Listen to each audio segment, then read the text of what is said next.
it's easy to go to a bar and be like, hey, give me a Jack and Yeah. Coke, everybody, you know what I mean? But nobody thinks about the person behind that. Yeah. Somebody made that bottle. Somebody had to think of it. Somebody had to put in years and years and years of thought and craft and experience and skill sets and honing this to make this one thing that you sit there and go, gulp. Yeah. You know what I mean? Gone. And you have a great night. Yeah. And you know.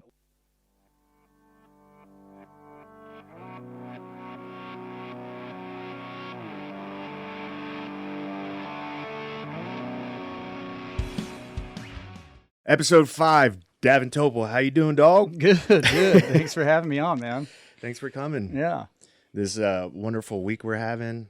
It's fucking hot here in Texas already. It's hot, but we had some good weather. We've had some wind coming through. I was telling you earlier, we had kids locrosse tournaments all weekend, and luckily it was in the 80s, high 80s, not 90s. So yeah, I'll take high 80s any day. Yeah.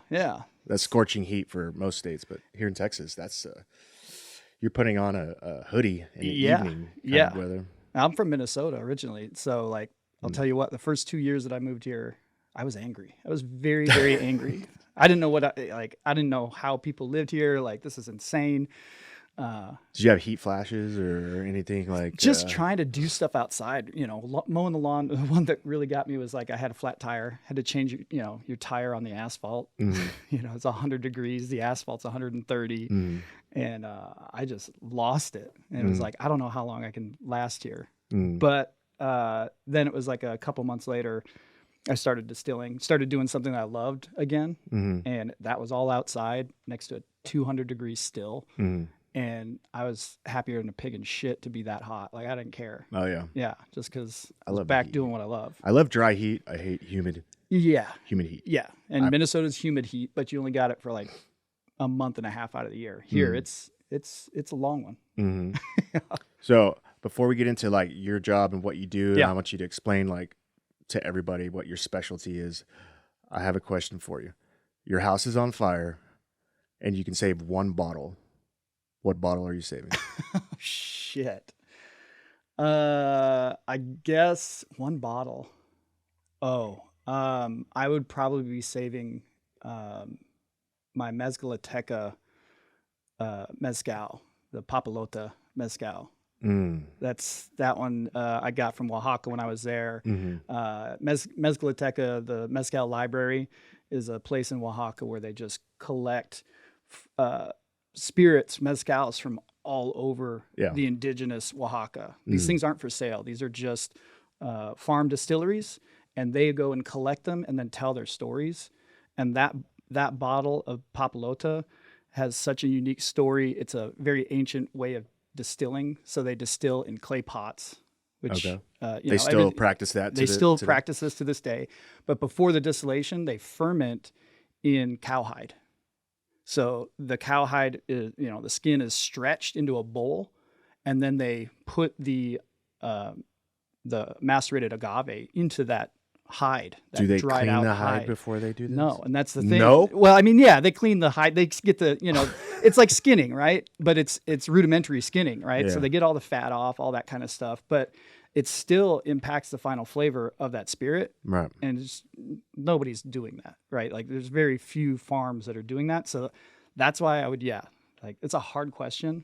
Like, is it a whiskey? Is it this? I know. Is it this birthday bourbon, Old Forester birthday? No, it's that Papalota. Well, the reason I led with that question is because of what Davin does. Davin is the head distiller at one of like the best distilleries you've ever been to, and he gave us a tour. If you guys follow my Instagram, I posted a bunch of videos of us getting drunk and acting stupid, but.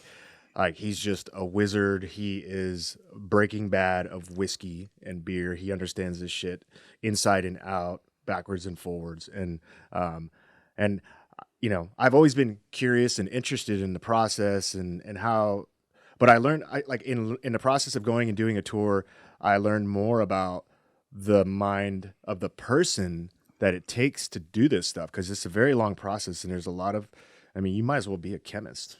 For all the stuff that you have to know. And, so, one of the questions before we get into your story, one of the questions, I've been pondering is like with AI being integrated into distillery, like making whiskeys and liquors and beers and stuff like that, would a position like yours go obsolete? That was the question I had in my mind before I did the tour. And then after the tour, I'm like, there's no fucking way AI is going to take this job. Right. But it is curious to see what it can do with the different, mixtures and recipes and batches and stuff like that. So, but go ahead and tell people what you do, and then we'll get into the AI side. So, depending on what day it is, I'm the head distiller over at Real Spirits Distilling Company. That is a sister company to Real Ale Brewing Company, and Real Ale has been around Texas. We just celebrated our 29th year in Texas. Most people know Real Ale through their beer styles. So Fireman's Four is at pretty much every bar, restaurant in Texas. Devil's Backbone is, I think, our number one seller. It's a Belgian triple. And then you have Axis IPA. People, again, they just know us by our beer styles. So the owner at Real Ale has always wanted to do distilling, but it took up, building the business up to its 20th anniversary is when I came on, and they started building that distillery out, kind of coming out with that, that final, making it come to a fruition. So the idea being is that not many people realize this, but all whiskey starts as beer, right? So whiskey is defined as being distilled from grain, since all beer is made from malted barley or rye, corn, things like that. Those are all grain material. So when you distill that is what's turned into whiskey. And so then you have like rum is distilled from sugar, brandy is distilled from wine or fruit, right? And so being a brewery, any brewery can become a distillery. All you really need to do is have the know-how and the equipment to do it, right? So the main thing that we're doing is taking the brewers are making the beer the way they normally would. So I'm taking a couple of their beer styles, having the brewers make it the way they normally would. They just don't add hops. And that beer then goes into the still, and we're bringing that beer up to the boiling point of water, but under the boiling point of ethanol. That's what's keeping the water based back into the still, that's staying in the still. And what the boiling is actually the vapor of the ethanol coming over.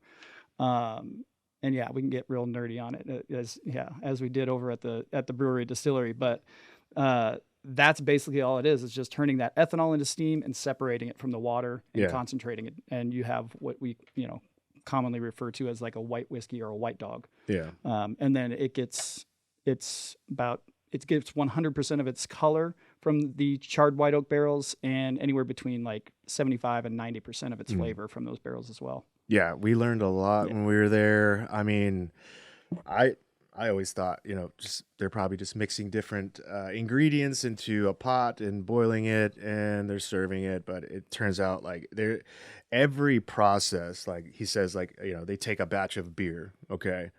I didn't know that either. And now, it's like, okay, so I take a batch of beer that they didn't put hops in. All right.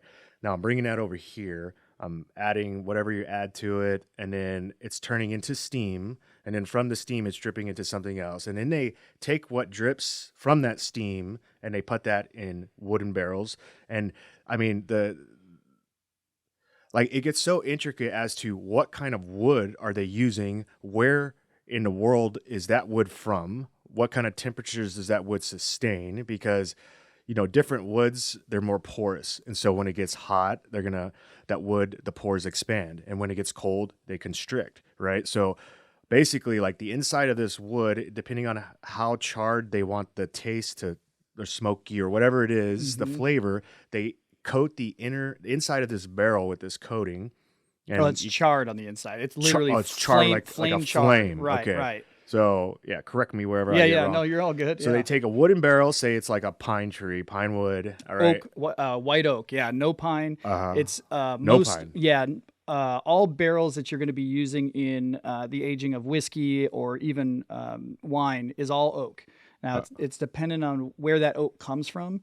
Gives it a different flavor profile. Okay. The amount of char that you put on there gives it a different profile. Yeah. The size of the barrel gives it flavor profile. Right. And so it's taking all of these different, all of these different variables, and making something that's just one part in making your final flavor of your whiskey. And that's why, I was saying, like, bourbon's bourbon. Like, a lot of bourbons are the same. It's new charred white oak, but you do have some variations that you're putting onto bourbons, and that's why each one is slightly different from the other.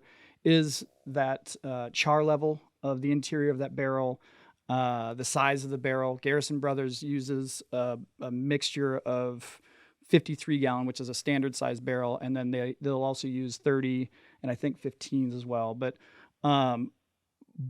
what we do is we take just straight 53 gallon barrels, because the American palate they're tuned into bourbon, right? And that's what most Kentucky barrels are: 53 gallon barrels, new charred white oak, char number between 4 and 5. And that's where you're getting 90% of that flavor. What is between 4 and 5? What does that mean? Between 4 and 5 char. So when you're charring a barrel, you can literally leave it in the fire longer. And the way I kind of explain that is that, like, if you put a piece of toast into a toaster and you left it in there and you let it char up on the outside. So if you get it real charred, that the layers kind of change, and each layer inside that bread is going to have a different flavor. So you take that bread out, it's totally black and char on the outside. Now, if you scrape away that top layer of char, it's going to be a little bit lighter, and that flavor profile, those sugars on that bread, is going to change, and that changes that flavor of the whiskey. You get down a little bit further, scrape off that next layer, it's a little bit deeper, and so on and so forth. And so besides the char level, there's a toasting level. So you're extra heating that barrel, and what you're doing with all of this charring and heating is changing the sugar molecule inside that barrel, and that changes its flavor. And so you're going to pull out, depending on the char levels and the toast levels, you're pulling out some phenolics, you're pulling out just different spice characteristics. And if you don't go deep enough, you're going to get some like green flavors, or what we call like new wood, or lightly aged flavors. And it's not something that the American palate really appreciates. Other whiskeys, sure. But yeah. And how are they burning the inside of the barrel? They will, some cooperages is what they're called. Cooperages are who make barrels, and what they'll do is there's two different trains of thought. Some will put them over a propane torch and just torch the inside of that. That's what I was thinking. Yeah, and then to toast them, they'll do that same process, or put the wood in an oven to kind of just superheat it before the char. But yeah, typically it's going to be a propane torch. So you saw the barrels. That would be my job. If I right. I want fire. Hey, 500 barrels. Like, fuck. But when barrels are made, they don't have the tops or bottoms on there. So they just put them in a conveyor belt, and it goes over the propane torch, and it just blasts it for a period of time, depending on your, the distiller's desired char and toast level.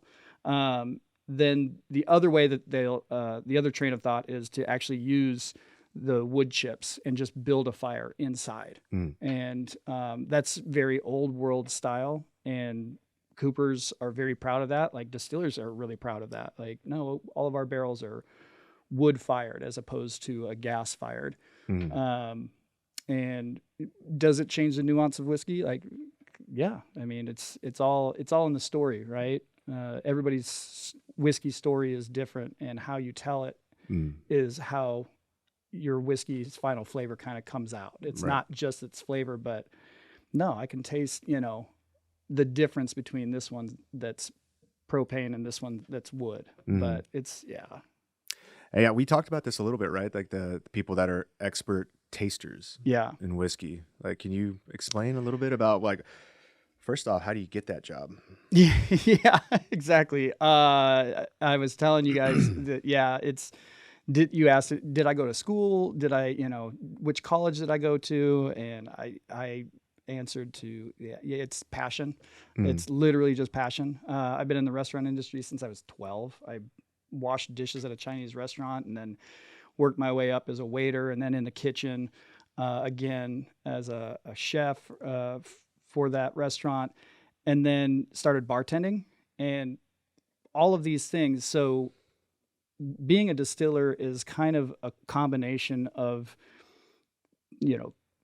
3 different jobs that you would have to go to school for. And it's you're part chef, you're part engineer, and you're part biochemist, right? You brought up chemistry. It's really what it comes down to, because you're fermenting these things, and you've got to know the biochemistry of one-celled yeast organisms and the environment that they live in and the millions of different yeasts that you can use and the flavors that they put off on a final product. And so you really need to know all of these things. But honestly, like it all just came down to I was very passionate about cooking. I'm really good with my hands, problem solving. Something goes wrong out in the field. It doesn't take me very long to like find the right tools, put it all together, right? And so that's that engineering mind. And then the biochemistry I already explained. But yeah, so it's just a combination of all of those things that I just had a passion for and just really loved. And now I just have a job that puts all those things together, right? And so you just kind of train your palate, and it's literally just practice. You drink a lot. Responsibly, but you do. You just taste a lot. Taste different things. Taste things that you're not going to like. Taste things obviously that you are going to like. But putting those flavors into a memory bank, and with anything that you do, smells.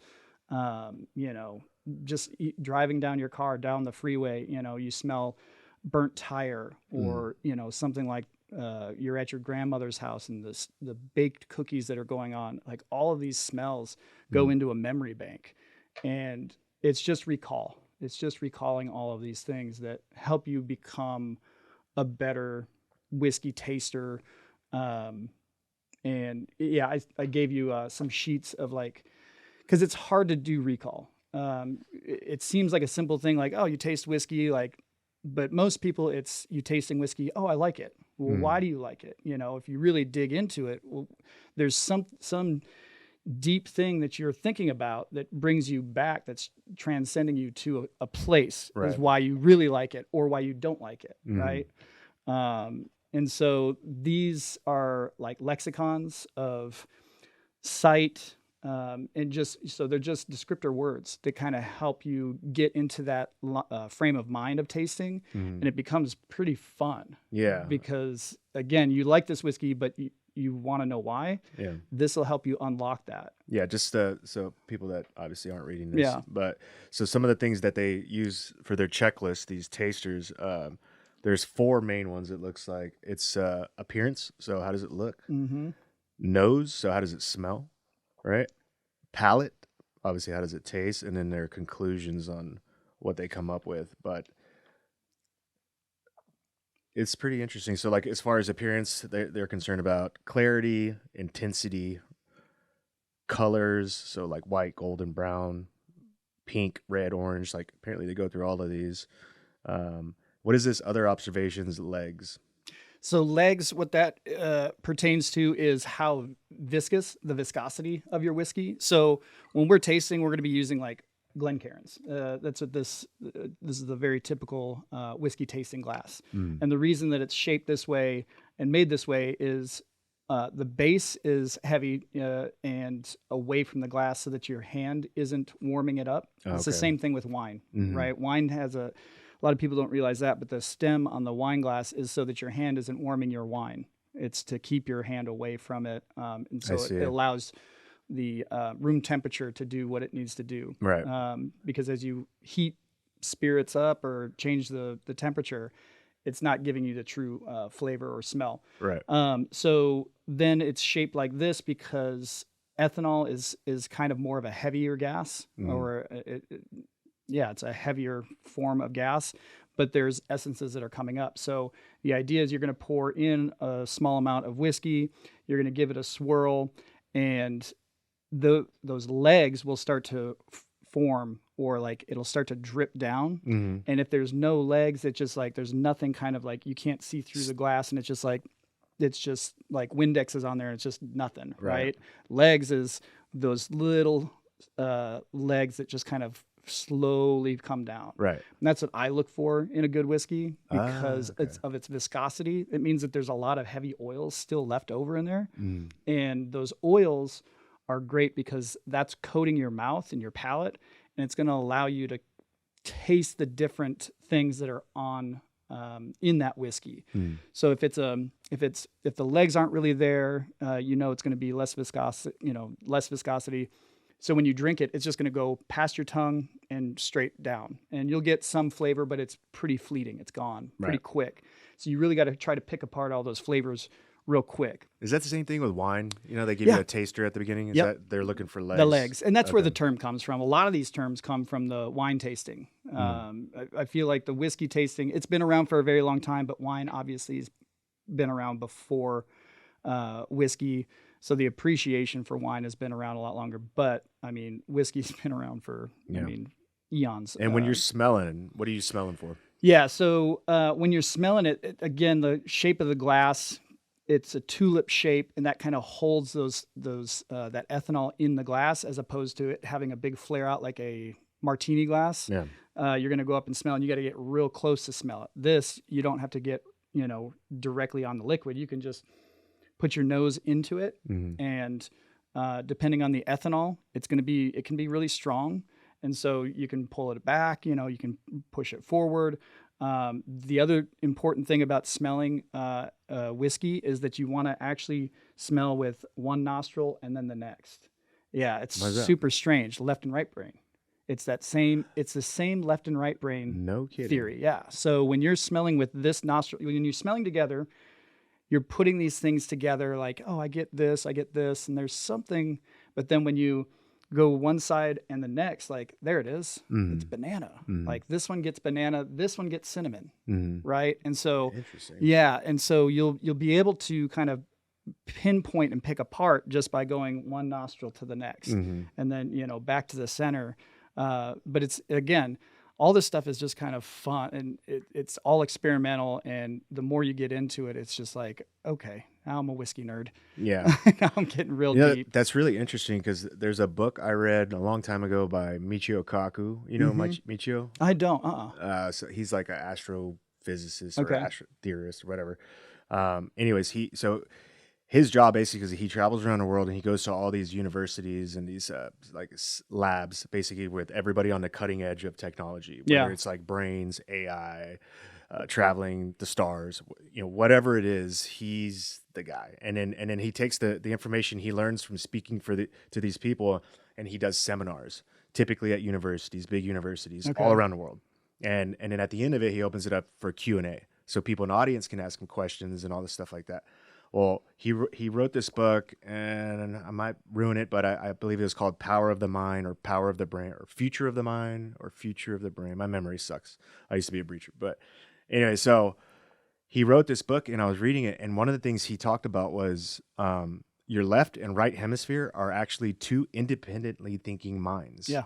We think we have one conscious mind that we think from, but it's actually two different people in your head that are constantly communicating and solving problems together. And there's one side, I want to say it's the left side, that controls the mouth. Yeah. And that's the one that gets to make the final decision. So they don't always agree, right? So I find that very interesting that one side would smell something, right? So your left brain is going to control your right nostril, and your right brain, everything is crisscross. Yeah. So your left would be controlling your right side. So if you're smelling that whiskey with the right side, your left is registering a certain smell. And here's the interesting thing about his book is, like, basically, like, the way they find this out, this very simple controlled test that they can do with kids. You cover one eye and you cover one ear. Say you cover the left eye and the right ear. And then I ask a little kid a question. I say, what do you want to be when you grow up? Well, I'm talking to his opposite. Right? Yeah, his opposite brain. So basically his right ear and his right eye can see me and hear me. So I'm literally talking to his left brain. Yeah. Okay. So his left brain might say, I want to be a fireman when I grow up. Right. And then they'll switch it and they'll switch the other side. And he might be like, I want to be an astronaut. And so it's very simple controlled tests, but there's like advanced testing or, like incidents that have happened where somebody gets into an accident. Right. And they no longer have the use of stroke. Right. So one side like loses ability to make decisions. So the other side takes over completely. And like, many cases out there. One of them was this guy was married to his wife for like 30 years, gets in a car accident. That was the side that was controlling his mouth. So got to make the final decision. And that side decided, I love my wife. Right. Right. Well, that side gets like ruined in this car accident. So the other side takes over, hates her. Oh, no. Never liked her at all. Divorces her, like leaves her that very next day and is like, I'm fucking out of here. Leave. Like, so you could be a Democrat on one side. That side of the brain is like, I'm free of this ding dong. Yeah. Yeah. One side can be a Democrat. One side can be a Republican. Yeah. And it's like the side that controls the mouth is the ultimate, like the one that holds the most power. Yeah. But it's, I find it very interesting. It makes a lot of sense. I mean, I've always heard like left, right brain, but like not to that degree. Now I gotta read that book. Yeah. You always have good references to. Dude, it's a great book. I mean, I don't want to spend this whole time about the book, but he goes in like, and he's learning this from the guy, like the scientists that are on the cutting edge of this research. Right. So like it's, and I mean, he gets into, uploading consciousness into, like memory, right? And how, like right now they've been mapping the human mind and the human consciousness. And I think I think when he wrote this book, it was like 10 or 15 years ago, they were at like not even 5% or 10% or something like that. So I don't know how far they've come. Right. But basically once they're able to 100% map your human consciousness, they will be able to like upload it into a virtual cloud, right? Basically, and then once it's in there, it's just storage, right? It's like data, and so you can upload data into anything. I can put it into a hard drive. I can put it into a cloud. I can upload it, and here's what a lot of people don't understand: I can put it onto a laser. You can store infinite amounts of data and memory onto lasers, right? Like a laser beam. Yeah. And isn't that how they're talking about the transporting of not just information but people through that same kind of So I'm already in this. I'm going to keep going. So, all right. So he breaks it down and says like, he breaks the whole book down basically about questions people ask him at these Q&A seminars. Okay. And one of them is like, are we ever going to be able to travel the cosmos? Okay.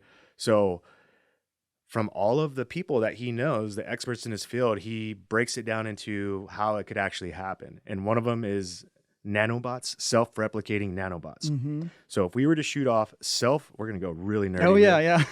Nobody saw this one coming. We're going to go, from distillery to nanobots. He goes, we're getting to the point where we already have self-replicating nanobots, okay? Mm-hmm, mm-hmm. Once we're capable of shooting those off into space, those nanobots imagine nanobots spreading out throughout the universe, and anything they land on, a moon, a planet, whatever, they can basically land on it, start self-replicating and creating a transmitter or receiver.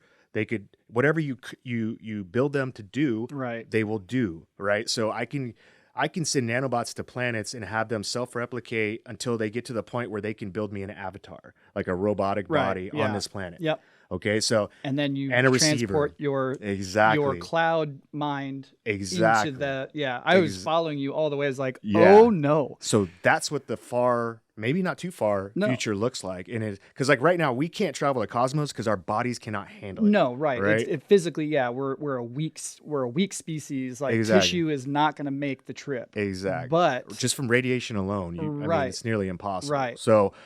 But if we can upload our consciousness and we can transmit that in a laser beam, you can shoot at the speed of light to another galaxy, another universe, whatever. It gets picked up, gets downloaded into the avatar from the nanobots that are self-replicating, and boom, your consciousness is walking around in an avatar, just like the movie Avatar, on another planet that you don't require oxygen to live, you don't need food, you don't need water. But that's a painful thing too. Now, we enjoy things. We enjoy the flavor of food. We enjoy the flavor of whiskey. Yeah. Right? Yeah. So how long would you survive over there? I mean, you could survive indefinitely, Mm-hmm. but I mean, your subconscious like missing food, missing the flavor. Because these are all, that's one of the things that I love about whiskey too, is whiskey and food and flavor, it's all transcendent and brings you to a space of your consciousness that it's like time travel in and of itself, right? Like I can't have my grandmother's cookies anymore. She's no longer with us, right? But whenever I taste this whiskey, like it sends me back, brings a tear to my eye, right? Like, and that's why I love this whiskey. So you're talking about going and doing those things, you know, from somewhere else, and like, no, you don't need food. It's a very ethical question. But do you need it? It's a debate, right? You know, for your subconscious, your psyche, your mental health. This stuff is going to happen. Right. This is coming down the line, and those are going to be debates that are going to have to happen. Like you're going to see big conversations about what is ethical in this. Like now that we can do it, once it's done, there's no going back. Yeah. People are going to sign up for it. And then it becomes, okay, hey, how happy are they? Are they really happy, or are you just telling us they're happy? Right? Like there was an episode of Black Mirror. Did you ever watch the one where the guy basically committed a murder and his punishment was, I forget, hundreds and hundreds of years? You know how you get multiple life sentences? Yeah. He gotten like 7 or 8 life sentences for this murder that he did. And well, in the future, if I can upload somebody's consciousness, he can never die. Right. So they uploaded his consciousness into this program where basically he had to serve out the entire like 800-year sentence. Right. And every day of the sentence was him reliving the whole experience. Yeah. As if it was the first time too. Like I did not see that. Yeah. Oh, it's incredible, dude. It's like one of the most biggest mind fucks. And at the end of it, he gets to realize where he is, and then boom, it starts right back over. And like that's his punishment. Right. Yeah. Which is what they say. That's what they say hell is, right? Like it's just it brings me back to Bill and Ted's Bogus Journey. I think it was Bill and Ted's Bogus Journey where they have to go back to hell, and it's their worst memory, right? And then they have to choose which memory do they serve the rest of their life in. Yeah. It's just like, it's crazy, dude. I love it. I'm excited. I think it's definitely going to raise a lot of concerns, but I think this is the necessary step if we're going to move off this planet. And if the human race is going to survive extinction, we have to move off planet. Yeah. I mean, that's why Elon's pushing for Mars so bad, but we got to go further than Mars. Yeah. Because if something happens in this galaxy, right? Or, we're fucked. It doesn't matter what planet there's we're no place on. for us to go. We have to go this galaxy, further. all the planets are dead. Yeah. Right? I mean, they've maybe found water, or they've maybe found a way to burrow into one of these dead planets, but like I forget what the numbers, the accurate numbers are, but like if we stay on this planet, we have a 100% chance of dying eventually, all of us. If we are able to move to just one other body, it increases our odds of survival like tremendously, like 50%. You have twice as much chance of staying alive. You know what I mean? Like consider that. Now consider you move to another galaxy, a neighboring galaxy, and you're able to transfer whatever we need over there. Right. But again, like the planet itself is killing us. So, if we could move to another planet that has, less pressure, right? There's less gravity, less pressure. There's less sunlight, ultraviolet rays, right? Like all sorts of, like the air is what we're only breathing. I think it's 20% oxygen in your ambient air. What if you go to a place where it's 30%?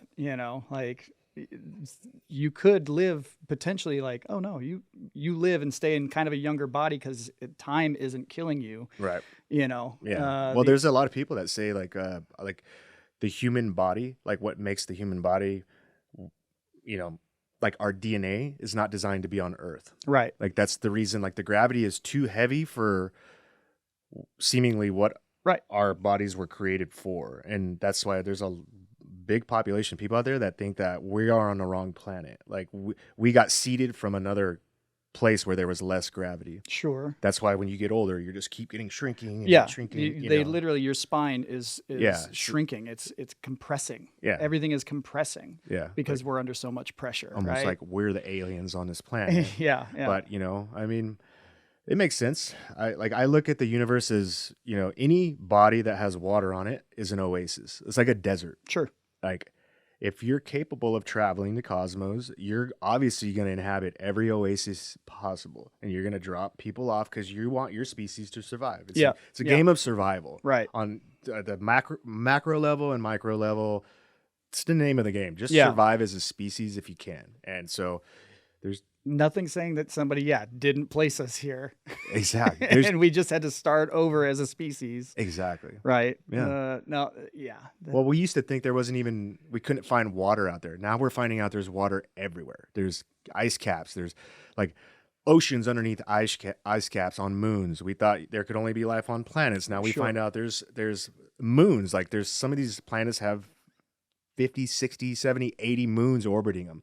And many of these they could have life on them. There's literally oceans of water underneath their ice caps. And then on top of it, they found like literally just floating in space is this huge glob of water. Just like the sun is a gas. It's like 500 glob trillion, of just water. Glob of water floating in space. And it's like just floating there. It's like 500 trillion times the amount of water we have in all the oceans on Earth. And it's just for some reason floating in space. And you could see it. It's blue. It's got it's just, what the fuck is that? I don't know. They're finding new shit every day. Now it's like incredible with all this, the latest telescopes and all that. But can you bring whiskey to all these places? This is the question. That's the biggest question of all. Like, no, you can't laser the flavor of whiskey. Yeah. So enjoy it while we got it. Damn right. In this archaic world we live in now. So shifting back to whiskey, I got a question for you. So all of these celebrity bottles that are coming out, Conor McGregor has one, The Rock has one. Yeah. First off, have you ever tried Conor's Scotch? It is Scotch, right? Scotch whiskey? No, it's an Irish whiskey. Irish whiskey, that's right. I did try it when it first came out. I haven't had it since it first came out, but I remember liking it. Yeah.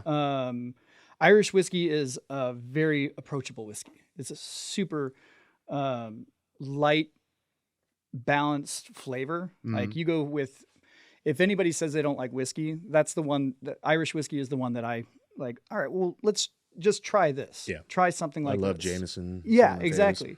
And even Jameson is like, I wasn't a huge fan of like Jameson and Bushmills, but like, you get into like Redbreast and some of these other sherry Irish whiskeys, but Irish whiskey in general is a very light. I say lightweight, but it's lightweight in the mouthfeel. It's lightweight in the mouthfeel, the flavor, the palate, and it's very easily approachable whiskey. It's not real hot on the palate either. It's not high ethanol, but that's where I will kind of take people into. And Conor's, when I tried it, but the thing is whiskey's always evolving. That Conor had that. How many years ago did he start? Proper 12, right? Right. I'm not sure even where that distillery is. I probably should. I get nerdy on whiskey, but it's at the same time, like I try not to get too influenced, right? Because I don't want too much influence on what I'm doing. I want to be, fairly original. So I don't know all the distilleries where everything comes from, but I know quite a bit. I remember liking it when it first came out. But I haven't even read any reviews on it. What have you heard? Nothing. I just tried it once and I was like, yeah. Wasn't my taste. You like more, and that's the thing is the American palate loves bourbon. Like I would say more people here in the US, they gravitate towards bourbon. Yeah. And that's aged in new charred white oak. And that's where, when I say like it's anywhere between 75 and 90% of the final flavors from the barrel, bourbon is like 90%. Wow. It's like I joke about it, but like American palate, like they think they love bourbon that high. And what bourbon is it has to be 51% or more corn. Then there's typically rye and maybe a little bit of malted barley. Sometimes there's no malted barley. And in some cases there's wheat. That's a wheated bourbon. What does malted mean? Malted barley means that the barley is grown to a point of germination that it has enzymes in that seed or that husk that they will then, and it's malt. It's where it's at its malting point. And that what that means is it's come to a maturity where there's enough enzymes where you actually want to stop that. You'll stop the germination. It's not just by cutting the grass or the wheat fields or the barley fields. It'll still continue to grow and germinate. So what you do is you actually halt the germination process by heating it. And so that's where in Scotland you have a malting floor. So they're superheating this floor with fires underneath it on the lower level. And so that floor is real hot and all of that barley is thrown on the floor and just superheated to a point of toasting. And then once it's toasted enough, that's where it's getting some of its flavor. It's also stopping the germination or that process so that it has a high efficiency of that enzyme.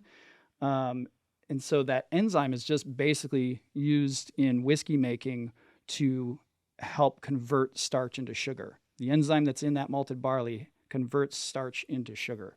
And so that's where malted barley came from. It's basically malt whiskey is all malted barley, and it has a higher efficiency when the germination is halted by heat. Okay. So what is the difference between a single malt and... Single malt is all distilled in the same property. So a distillery like the Balvenie, that's a single malt. So they have malt there, and they do the malting floor. They mash it, they ferment it, and they distill it there. And then all of those barrels, depending on their flavor, will be blended together. Oh, so it's just using one malt well, yeah. I mean, malt whiskey is one malt, as opposed to other grains, that right? Other grains. Multiple. So when you do, then you have like grain whiskey, and some Scotch distilleries will add wheat or corn or rye. Yeah, that's when it's called a grain whiskey. So malt whiskey is made from 100% malted barley. Then you have single malt, and now all that means is that whiskey was distilled and is being sold from that same distillery. Okay. Then you have blended malts, which some distilleries will pull from other distilleries, their neighboring distilleries, to create a flavor profile. And then you have blending houses, which they don't have a distillery. They just pull different flavors and then to create several different blended flavor profiles. Right. Like Compass Box is one. Another big one that everybody knows is Johnny Walker, right? That Johnny Walker's always been a blending house. They've never actually had a distillery. Interesting. They just pull from some of the best archives. And what % of that bottle would be other? And Johnny Walker, they're all from other distilleries. But they put their flavor on top of the other. But no, their flavor is, so the way I explained it, a blending house is kind of like an artist's palette. So as an artist, you have all of these different colors that have been created. You have their primary colors, red, yellow, blue, right? Now, how do you take these three colors and make something that is different, that's something that nobody's ever seen before, well balanced, right? It's very well balanced to the eye. And then the other thing is replicate it over and over again. Right. And so it's a very hard thing to do because you're trying to create something new and something that, it's the same thing with whiskey. You're trying to create something new, something that tastes good. And not everybody's going to like it, but you're trying to appease the masses. And if enough people like it, now you got to replicate that over and over again because that person now assimilates that Christmas when they first had that bottle for the first time. That's singed into their brain, right? That flavor profile is so singed Johnny into their Walker brain. Basically just found the right mixture of a bunch of different types. Yeah, and then puts them together, and that's their signature whiskey, right? That's their, just like an artist, that's my signature color, right? And they hold on to that mixture, that blend pretty tight, because it's just like Coca-Cola, They patent it. Right. You can't really patent it if somebody finds out your secret recipe or where you're getting those barrels from. And starts putting those together and replicates your thing, like that's kind of and then sells it for less or sells it for more and hypes up the story. It's like, it just kills, what you've put together over all these years. Yeah. So single malt, again, is just one coming from the same distillery. They just make their whiskey, they brew, ferment, distill, and age all on site, and then they bottle on site, and that's a single malt distillery. So that's what we do over at Real Spirits. Is it's pretty much a single malt distillery. We're getting malts from all over the world. Texas isn't real known for malted barley, although I'll tell you another story. We've got some of the best malted barley, and I made probably my opus of whiskey, which next time you come out, I'll have to crack that barrel open, from a local barley provider. They grow and malt their own, and it's fantastic. It's more expensive, but as everything is. So we get the best malts that we can from around the world. It's all brewed, fermented, distilled, and aged there to make both our beer and our whiskeys. And that's why this is still considered like a single malt. Then if we add grain, like that particular bottle has corn, a little bit of rye, a little bit of wheat in that. That's what's considered a grain whiskey, because it has a little bit of grain in it. But so that's the difference between a single barrel and then a blending house. And back in the days, everybody wants single barrel. Like what happened was pretty much what ended up happening was one of these single malt distilleries wanted to, collect as much money as possible and get away from the blended. So they paid some, whiskey aficionado back in the 70s to write, why single malt is better than blended malt. And it's a subpar, blended malt is a subpar thing. And now people just shied away for many, many years from blended malts just based on that. When in actuality, like I said, it's actually harder to create. There's more of an art to it. And not to single out, single malts, they're great too. But honestly, if you can create something well balanced from a lot of different things, it's just another art form. That's all it is. Yeah. And it's not subpar to anything else anybody else is making. Yeah. You know the story behind Pappy's, right? Yeah, I read the book Pappy Land. How familiar are you with it? It's incredible story. I mean, it's almost one of those things. Like I read Pappy Land, which is it's a great book, and it goes into a real deep dive on it. But I read it when it first came out. But what do you got? I watched a documentary on it, and basically, where is it? Is it in Kentucky? Yeah. Okay. All right. So is it a whiskey or a bourbon or what is it? It's a bourbon. Yep. Okay, so there's this bourbon bottle that's distilled out in Kentucky called Pappy's, and the story goes, I don't know if it was in the 90s. Yeah, it was. Yeah, late I think 90s? It was like early 90s. Early 90s. Yeah. Okay, well, basically I can't remember how they got famous. They got really popular for some reason. It was just a regular whiskey. It was blended from several different. Something set it off. Something made them go viral. And I can't remember what it was. It had something to do with like a club, like a doctor's club, something like that.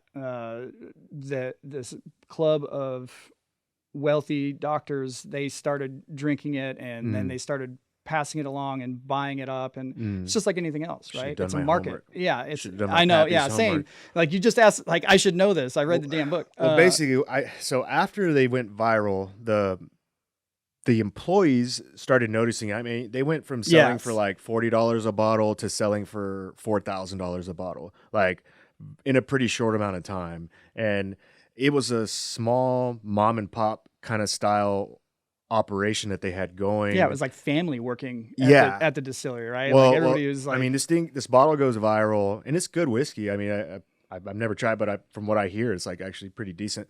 But so it goes viral, and everybody wants Pappy's, but they have a very limited amount of how much they can actually sell. So the employees start stealing bottles. Yeah. So while they're bottling, they're doing all their normal day-to-day, they would set a few bottles back behind the back door, and then after work they'd grab it, then they'd go sell those for a few $1,000. And that's what it was they started doing that to doctors and things like that. Yeah. And then they were selling barrels. They started an underground market for it. Yeah. So the employees and like it was like the hot thing to buy a barrel. Like, Yeah. hey, I don't have a bottle. I got a barrel of this Pappy's whiskey, and that became like the hot thing.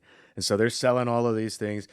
Well, eventually, because the supply was limited, they ran out of actual Pappies. So what the employees were doing was buying cheap whiskey or something that was close to it for really cheap, and then filling the bottles all the way up and then just putting a little bit of Pappies on top and then selling it as full Pappies. Yeah. And it turned into FBI started tracking them, and it turned into a very long operation where they ended up getting busted. A lot of people went to prison for this. Yeah, it was on a Netflix show called something to do with con artists. It was such a good like series of shit. Like it was a bunch of series of con artists that they just exposed, because that's the thing, is they passed their statute of limitations.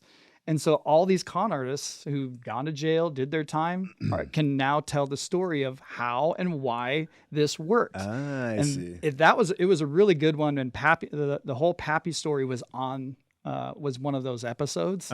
It was super interesting. It was a softball team. Or a base. It was an adult softball or baseball team of workers that worked at the distillery. Yeah. Okay. That's who started this. Like, that's right. Pappy Gate. Right. Like Pappy this. Gate. Yeah. This whole like underground sale of Pappy. And it was just like, and they all got busted. They all, they all tattled on each other. And it's so funny because they're like casing these employees. And so like they have like, like these surveillance vans and, whatever set up. It's like outside somebody's like trailer in a trailer park. Well, that's like there's like those 53-gallon barrels. Yeah, they had found barrels just sitting behind the like the one shed. trailer with like 40 barrels just scattered around his property. Of a barrel worth like $100,000. Like no discretion whatsoever. No, it was easy. It was just like you could drive by and see these things. Yeah, so wild. So there's, and that's all it is. It's just with whiskey sales, distribution. We digress from your original question of like these celebrity whiskeys, right? Like, what's the deal with these celebrity whiskeys? And it's all in, when it comes to marketing, I will talk people out of starting a distillery before I'll talk them into it, right? But if they're still serious, there are ways to do things right, and there's ways to do things wrong, and that's where I kind of come in too. So not only distilling for real spirits, but I also consult in the production, blending, and then process of this. But you're literally just like anything else. You're a marketing company first. Yeah. Right. It's all in marketing, and so wouldn't it be great though if it wasn't just marketing, but what was actually in the bottle actually did taste good and it did have a true, authentic story? Like that's something that I can help, people with disseminating and like making sure that it is what they say it is. The big thing going around right now is, which we've all known in the industry, like the Casamigos, the Don Julio, they are in a big lawsuit right now about saying 100% agave, right? Like there's certain countries that don't have as tight restrictions as the United States. Rum is one of those, like, but rum has been doing things like that for eons. There's right ways to do blending and there's wrong ways, right? There's ways to take advantage of people, and then there's the authentic way that has been done for 250 years. Like, yes, it's an additive, but we make this syrup from, these barrels, and it ages in these barrels for just as long as that. You're right. There's different ways to do things the right way. And then there's just ways to you're just duping a consumer.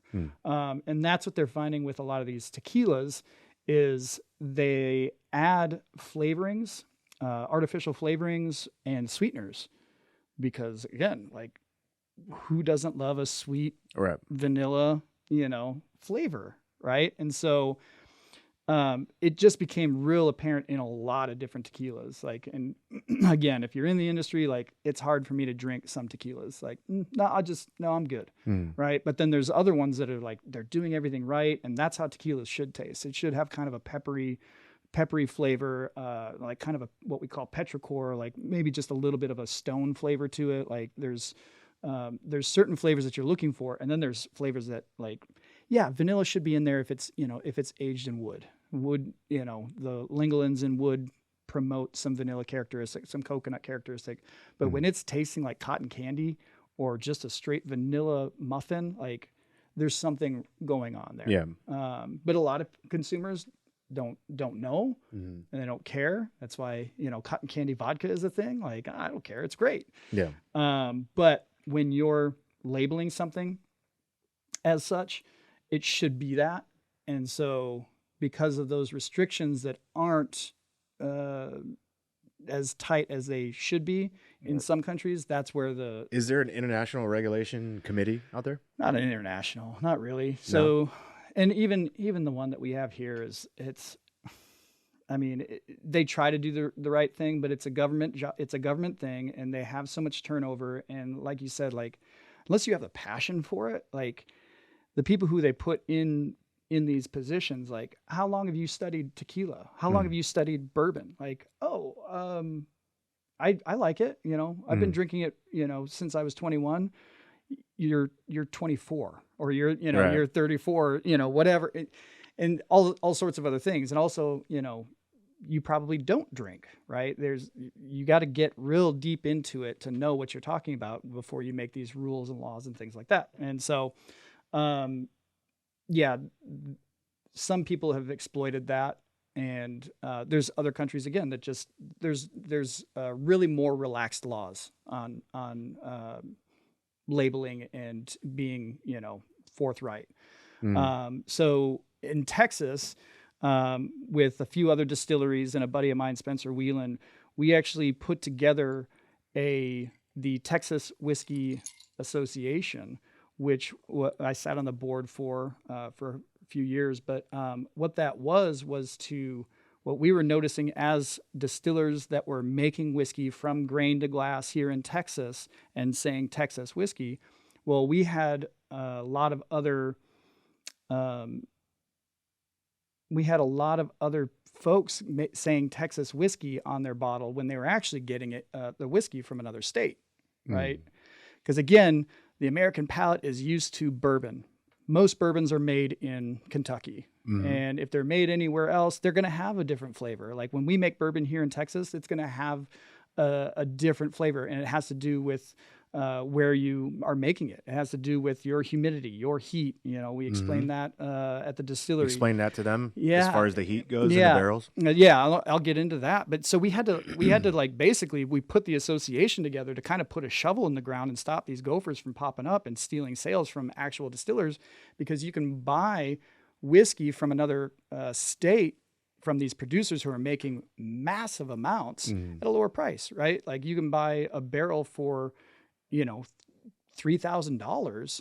Well, I can't sell a barrel for $3,000. Like it costs us too much because we're not making wholesale whiskey. Right. We're making it, as you saw, batch by batch in right. one How many still. do you make a day again? What was it? It's 2 or 3. It's a barrel a week is what we are able to produce. So 53 gallons a week. 53 gallons a week. Okay. Where these other larger distilleries are pumping out, 1,000 times, that, right? And so you can get it at a cheaper price and then bottle it, sell it. And as you know, Texans are proud.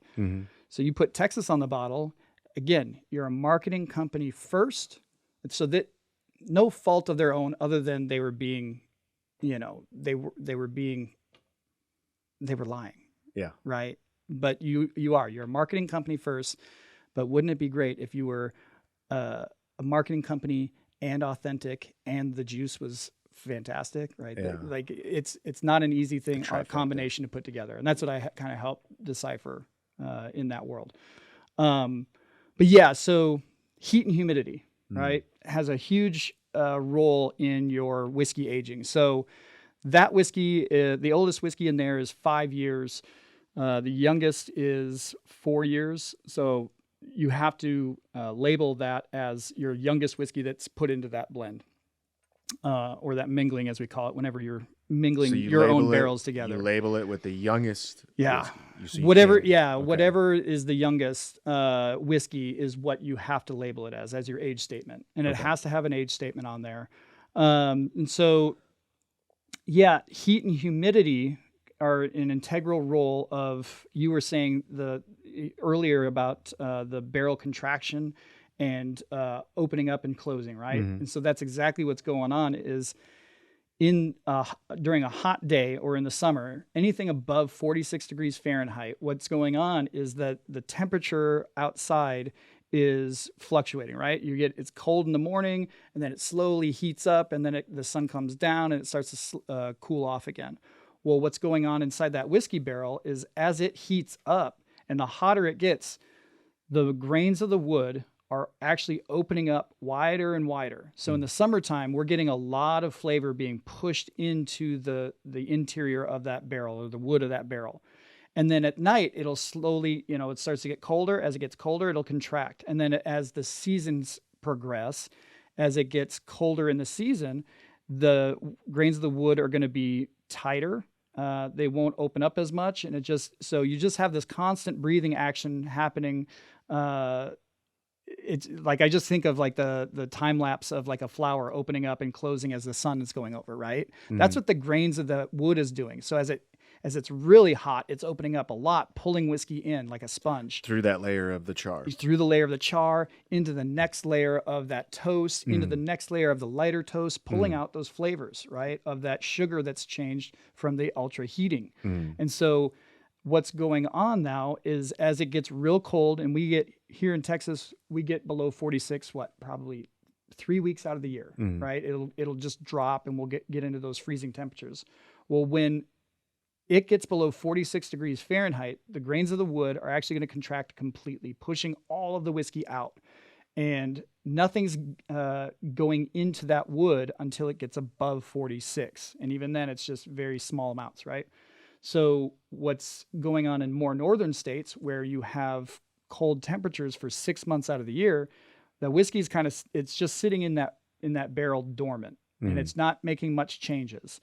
And so in Kentucky, for example, you want your whiskeys to be about 4 years old. That's where they start to like take on a really good flavor. And you can do 2 years, but we all know like 4 years is like, it's where it just starts to, we can start harvesting that if we wanted to, but if you leave it in longer, it's okay too. But here in Texas, because we don't get below 46 degrees more than 3 weeks out of the year, we have a longer growing season of integrating that flavor from those barrels into the whiskey. And so it takes less time. I hate using the term, it's faster. It is. Right. Yeah, it is. But based on traditional aging practices in a northern climate. Then it probably screws you guys because people see that it's aged less years, but right. It's the same because of the heat. That was another thing with the Texas Whiskey Association, was just to kind of like educate people as to like what it means to be a Texas whiskey. Well, what does it matter? Like, it matters a lot. Right. I'm not going to drink that. It's only 2 years old. Like, it's actually closer to 4 years if you look at it which is still a younger whiskey in Kentucky. But if you are aging 4 years, that's actually closer to 8. If you're aging for 5 years, if you have a 5-year statement, that's closer to 10, right? And so it was important for us to not just stop the other producers from bringing spirits in and calling it Texas, but to educate people why Texas whiskey is Texas whiskey. Why we're better than everybody else. That's right. That's exactly it. Right. You nailed it. It's an ongoing process. We constantly have to explain it to everybody. We're gonna drill it in. We're gonna get someday they're gonna figure it out. I think if we do become our own state, it'll finally become apparent. My daughter, our own country. Yeah, we worked out this morning, and we're riding back, and we're riding back in the truck, and my daughter, Mila, she's like, man, I just love living in Austin. Yeah. And I was like, because we've lived here for quite a while, but it was funny that she just brought that out of the blue. I was like, why? And she's like, I don't know, something about this place. I just love it. Like, it just feels like home. It is. And I was like, that's cool. That's awesome. That. Yeah. And so I think I mentioned I'm originally from Minnesota. I moved to Park City, Utah when I was 21, moved there for a season. We were just going to go there for a season. I was 21. We were going to make snow, something Minnesotans know a little bit about. So we made snow over at Deer Valley Mountain Resort. Then the summer came. Well, what are we going to do? Should we move back? Like, oh, there's whitewater rafting during the summer. So a bunch of us guys became whitewater rafting guides, and then I bartended the entire time. What's the biggest class of river you've ever? So probably, I don't even know. We didn't even talk about classes, but like there was some big rapids. I did almost die on one. No shit. Yeah, it was a big runoff year. Tell the I'd story. probably say class 4. Let's hear the like story. that. None of us are. Yeah. I've never been rafting, and It was, I did rafting as like kind of a side gig. Because bartending was such good money, but like, I went on all the training trips. The owner of the rafting company loved taking me on the training trips. Like, you're coming on the training trip, even though you'll only do I know you'll only do, a couple of trips a year when you need to fill in, but you're still coming on the training trip. And so I went on, it was my second training trip. It was a huge runoff year. So the rapids were really, really heavy. I mean, I guess they were class 4. And it's a scale of 1 to 5? Yeah, 1 to 5. Yeah. So they were pretty big. And I was going down in a ducky, which is an inflatable kayak, which is, we'll let clients do that, but not on these rapids. How many people fit in those? 2, but like typically just like that. Those ones that we were taking, 1. It's just 1 person on that kayak. Okay. Yeah, so going down this heavy rapid, went directly into the hole where you kind of have to be, but you need to shoot through. And in this small rubber kayak, like it's almost impossible. You're going to get dumped out. It's feet down river, you'll be fine. It's going to be a blast. Well, I hit the rapid, sure enough, like dump out, and then in those holes, what's going on is it's a big washing machine. It's a cycle of water just being churned continuously over itself. Yeah. And so if you get stuck in that churn, you're basically pushed down to the bottom, and it won't let you up, especially if you try to swim out. Like, do not try to swim out. Like, don't put your arm out here or like your legs or kick, because if you're spread out, what's going on is that churn is going to just keep on flipping you, right? Okay. It's grabbing your arm, it's grabbing your leg, and just keeps on flipping you. So you need to get smaller. So you need to get small. And what you need to do is get into a ball. Like, just tuck your knees, pull them up to your chest, which is counterintuitive. Well, not just counterintuitive, but also like, think of being put into being the size of like a squirrel being put into a washing machine, right? Like, that's how big this is. Oh, is that? Yeah. Okay. Oh, yeah. No, it's like, so the hydraulics is a crazy thing. It's incredible. So I get dumped out, and it pushes me down. It pushes me down to the very bottom. And like, I have this memory of like, I was down for a long time. And I have this memory of like being pushed down, my face being pushed into the gravel, and it wasn't cycling me. It was just holding me down. But I have this like memory of like, there were bubbles in the gravel, like because of the churning. I had this memory of like taking a small breath. No way. From these bubbles. Like, I was just pushed down so hard. And I kind of remember like being able to like just take a sip of oxygen that was being at the base of this gravel. And that's when kind of like, I didn't get knocked out, but like, your brain endorphins are just the biggest drug ever, right? And so that's when I kind of like, after I got that sip of oxygen after being down for a while, I would like just shook out of it and like pulled my knees to my chest, and sure enough, like in an instant shot me out.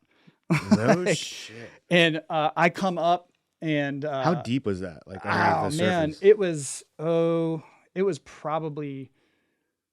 probably 10 feet, 8 to 10 feet. Fuck, that's pretty deep. Yeah. But it's going so fast. It doesn't dark? like the depth. It doesn't really matter, right? Like, is it dark, or you see light down oh, there? no, like you don't see, no, like Cool. I have this premonition of like, again, that air, like that I did kind of open my eyes, or I could see, like, but again, I don't know, like it could have been just foggy. A total, Well, you're in a panic mode too. Yeah, right. Yeah, yeah. And so, no, you don't see much of anything. But yeah, I got shot out, And all I see is all the rafts, like, because they're all got their whistles out. They're all like, oh my, like they thought I was dead. They literally thought I was done. I was down that long. And then I pop out and everybody's like, oh my God, and there's more rapids coming. And the craziest thing is this damn little rubber kayak all of a sudden like shoots up right next to me like a horse. Whoa. I'm like, what the, like, and then right as I grab it, the paddle, it was so strange. The paddle shoots up right next to my head too. This stuff should have been like, I was down under. This stuff should have been way far out. Yeah. Like, and they're separate, they're separate pieces. Both things just appeared. The boat appeared. The paddle just shot up right next to me. I grabbed it. It was like right out of a cowboy movie, like threw the paddle into the boat and shoved myself in as fast as I could. Just again, the adrenaline, and just ripped through the rest of them. And everybody's like, yeah, like I got out. It's like, that's it. I'm done. Like, that was it? No. Okay. The owner of the company was like, oh no, you got to get back in. Like, cause we all pulled off, like, just, are you okay? Like, yeah. He's like, oh no, you got to muster it back up. And cause you're like, we're not putting that on a boat. You have to ride that down the next set of rapids again. Oh no. And it took a little bit of talking into, but I did it, like, and that one I did not follow. Wow. But yeah, that's was a crazy story. That was, my whitewater days. Again, I kind of just filled in. It was always so much fun. And I was telling you too, like, we went through this thing called river magic. There's this feeling that you get that we always talked about. Everybody gets it day 3 on an overnight trip. I would suggest all your listeners, like, bucket list, do at least a 5-day overnight trip on a river somewhere. It's one of the most incredible experiences. You have a recommendation for a spot? The Grand Canyon. Grand Canyon, do at least a 9-day. So there's like, I think there's like, daily trips. Then there's, I think, 5-day, 9-day, 15-day, and then 23, or like the very long one. Mm-hmm. I would say do at least 9, because it's a journey down into the core of the earth, right? You're just cutting through this geological mess of, and all the guides know everything about the different levels of this. Do you have a specific company you would? Crate is who I went with. My buddy's been with them. So how do you spell that? Colorado River Adventure Trips. Okay. And I could be wrong, but we'll get it right. Okay, that makes sense. It's been a long time. But Crate, CRATE. Okay. Crate Adventures. My buddy's been with them for forever. He does that in the summer, and then brine shrimps on Salt Lake in the winter. So he's had a great career doing that up until like these droughts, right? Like now it's getting scary. We need some water. But anyway, yeah, do at least a 5-day on any river, but do at least a 9-day on the Grand Canyon. You'll experience what's called like river magic. It's basically what it comes down to is you're on the river, you realize that you're in survival mode, and that you got to rely on all of these people. And so we would see it happen. Like the one I always kind of explain is like there's an emo, 13-year-old, 15-year-old kid on the trip, and you take different families. And then you have this, 68-year-old grandmother, and they have no relation. They don't, they're not going to be talking to each other. But by day 3, they're talking. They're talking. This kid who's just shut down to the world, like, is opened up not just to everybody else in his family unit, but then, they all become a huge family unit. You just see it automatically on day 3. Everybody just come together and just like, there it is. They're all opened up, and that's the river magic happening. And then by the end of the trip, everybody is absolutely bawling their eyes out, hugging each other. No kidding. Oh yeah. Are we going to see you again? And they all do. They stay in touch. And, I was actually listening to a Rogan podcast many, many years ago on the way to the distillery, and Sebastian Junger. He brought up Sebastian Junger and the book called Tribe. And the way they were explaining it, I was like, piqued my interest. It's like, oh, that sounds a lot like what we kind of experience out on the river. And it did. It basically, reading that book, I do a lot of audiobooks on drives, and listening to that book, it was just that. It was that survival mode that everybody goes into. and realizing that I got to count on this person, this person, this person. So I need to take care of them. They need to take care of me. And it's not just, from danger, but emotionally as well. So you just all kind of glom together. And that book, though, the reason it's called Tribe is because it was, studied based on the tribal people of Native Americans, right? Like, why was it that when white people were kidnapped by Native Americans, they did not want to go back to civilization. Whenever they were rescued, they would run away and try to find that tribe. Sarah Quan Parker. Yeah. Yep. Because that was the happiest that they'd ever been in that situation. Whereas like we just have, everything is given to us and there's just so many luxuries that it's just like, you're not unable to tap into these emotions like Native Americans were, right? Or like tribes were. It's like a survival instinct trait that comes out only in survival scenarios. Yeah. When you have to survive. We've gotten too comfortable. Too relaxed. Maybe that's why there's so much division and hate. Yeah, absolutely. And it goes into, that's why, I mean, it, like, being in battle, like with your brothers, why do soldiers want to go back into war? Yeah. Wouldn't you want to take, your leave? Like you've just gotten a pass out. Like, no, put me back in with my brothers. Cause I've never been tighter, more closer, and had more, experiences like, than I had with them. Right. And so anyway, long story short, that's where that river magic kind of come in, and like putting it together from that book was just, it was incredible. I was like, oh wow, now it all makes sense. I'll tell you one more river story, is how I met my wife. And so that was actually on that trip that I almost died. But it was my second guide training trip, and it was her first that year. And the one that you almost died on? Yeah. That was your second? That was my second. Oh. Yeah. And so my buddy, before we went on the trip, it was my buddy, and it was like three of us who were real tight friends. And my buddy, he had been on it. He actually introduced me to the company. He had been going with them for like 4 years before that. And so he determined that there weren't enough chicks on the trip. Never is. No, it's all a bunch of dudes. Like there's a bunch of dudes on this trip. So I'm going to invite some chicks. Like I remember this, like, okay, all right, buddy, so he did. He invited some chicks and they actually came. 2 girls came out on the trip. Well, on the first night, our other buddy ended up in the tent with one of the chicks, and so my friend who called them up was getting real, like, ooh, like pressure's on. One left. 3 guys, 2 girls.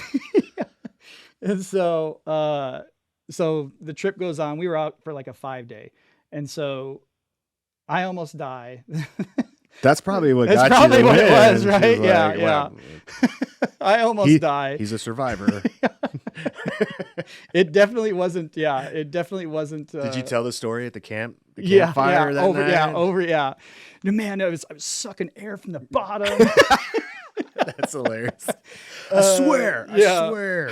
No, but so we get to camp that night, and I end up with the other one. And he was, the next morning you could tell he was just visually just pissed off. And we didn't hook up or anything like that. We made out, but like we just had an attraction to each other there at that camp. And so he was just super pissed off the whole entire rest of the trip.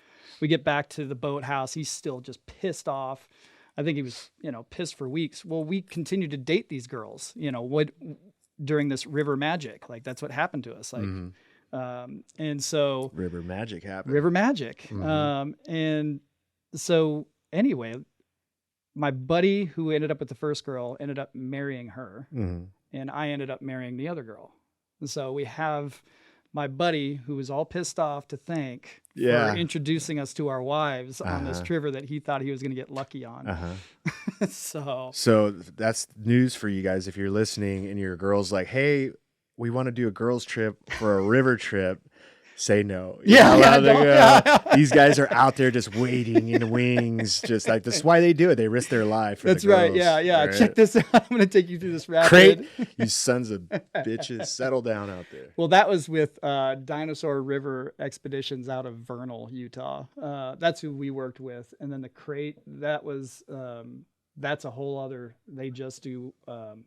So that was on the Yampa with Dinosaur River Adventures, Yampa and the Flaming Gorge, and then Crate does strictly Colorado River or the Grand Canyon. Okay, I'm sure those guys are upstanding citizens. Oh yeah, no, they are. They absolutely are. No, very good. So let's get over here to this totem bottle. Yeah, this was another fascinating thing you were telling me about during the tour. So this is your creation. Yeah. So it's an iteration, right? So. I went to Baltimore to the ADI convention, which is the now I'm going to mess this up. That's all right. Let's see if this thing has legs while you're. Anyway, yeah, let's get into that. Yeah. So I got introduced to. I knew mezcal, and I knew what mezcal was, but then we met a friend who owned a mezcal bar in Baltimore. And she introduced me to something called pachuga, which is mezcal, where the distillers, they distill it once a year during Dia de Muertos. It's only distilled once a year. And they collect nuts, fruits, berries, botanicals from around the distillery. But they also put in like the main ingredient, what makes it pachuga meaning breast or turkey breast in Spanish or poultry breast. They put a whole turkey or a turkey breast or a whole chicken, basically a protein. And distillery to distillery in Oaxaca, they'll use different nuts, fruits, berries, botanicals. They'll use different proteins. So some of them have rabbit, some of them have goat, some of them have iguana, I've heard. So I found this super fascinating, being that I'm an outdoorsman. I also guide fly fishing and hunting trips around Texas, and really around I do hosted trips around the world. But it really spoke to me, right? So as a distiller, I was like, man, how can I make something like that, but bringing in my background of foraging and hunting? And so that's what I did. I went around the distillery and foraged a bunch of fruits, nuts, berries. So what we've got in here is peaches from Fredericksburg. So Blanco's not far from Fredericksburg. So we get peaches from Fredericksburg, and all of these botanicals and things are collected throughout the year because they're all seasonal. So right now we're actually in peach season. So I got to get peaches. Early May was dewberry season. So I collected a bunch of dewberries from around the property. Then we have lavender. Blanco is the lavender capital of Texas. And I think maybe even the nation here. The lavender capital is in France, but Blanco has really good lavender. So there's a little bit of that in there. Chilies that I smoke, lemon, grapefruit from the Rio Grande Valley, orange peel, pecans. And it's funny because I actually get my pecans from Birdall's, which is just down the road from here. As I was passing by, I was like, I get my pecans from them. So those pecans grow in the river valleys around Texas. That's where they get those. But then the animal that I use is the leg of a hog that I hunt every year. So that's the protein that goes in there. I hunt a hog, maybe more than one every year, but the leg of that hog, I cold smoke with pecan, oak, and mesquite. So some native, some non-native, but very well-known flavors in Texas barbecue, but it's cold smoked. So that leg is still raw. That will then go into the still on the third distillation, along with all the nuts, fruits, berries, botanicals, and it is distilled out. And what's going on is that vapor is taking on all those flavors of the botanicals that are in the pot. The leg of the hog is actually suspended over the boiling pot. So if you remember when we were there, there's that onion, the head of the still. Well, that's just a void space. That's where vapor will go up and refract back down into the still, or reflux back down into the still. So that ham actually hangs in that void space. I see. Raw. The vapor cooks it, and as it's cooking it, it starts to render. It's cooking the meat. It's cooking the bone, the marrow. The juices start to drip and down. And it starts to drip down. And that's where you're getting some of those flavors. Again, mouthfeel, and some of these legs that you're going to get. Mm-hmm. Now, the flavor is not what you would expect. It's not going to taste like wild hog. It actually just has kind of an umami characteristic more so. That's what you're looking for, is you don't want it to taste like the animal. And that's why you don't submerge it into the still itself. You actually suspend it. But you do still get some of that umami characteristic from that bone marrow. What's umami? Umami is that, so it's a flavor that's described for meat, right? Okay. So typically for meat, or it's a Japanese term. It's an indescriptor, right? So when you're tasting something like meat, like what does it taste like? What's that flavor? And so it's got an umami, which is it's a savory flavor. Okay, so they actually get you add umami to a lot of food. Like umami has to be in food for a well-balanced food. And so the Japanese really they made umami a thing. Like they just not discovered it, but they coined it, and then it's in all of their dishes. So they make something also called like dashi. And so umami characteristics can come from anchovies, from, dried fish. So they make dashi from dried bonito flakes.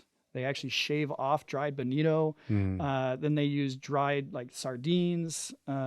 Seaweed has umami characteristics. So they put all these things together in like a tea, basically. And now you have, after it steeps for a while, you have this heavy umami characteristic that can go into any dish. I see. Right. Makes it taste savory. Yeah. Yeah. And then another way to add umami, and I think the Japanese came up with that, is MSG. So MSG got a bad rap. Is that the little packets that we put in our ramen? Is that? Yeah. I mean, it's in potato chips. It's in, basically, look at all of your chips, all of your spices, your rubs for your barbecues and things. It has monosodium glutamate.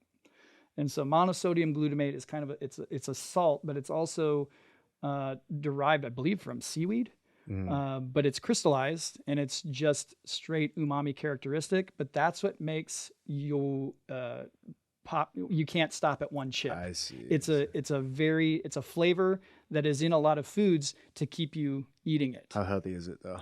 Well, they said, and that's the thing is, working at a Chinese restaurant, like I said, as long as I did, it was in a lot of their food. It was like, it's a very Asian spice or seasoning. It's in all Asian dishes.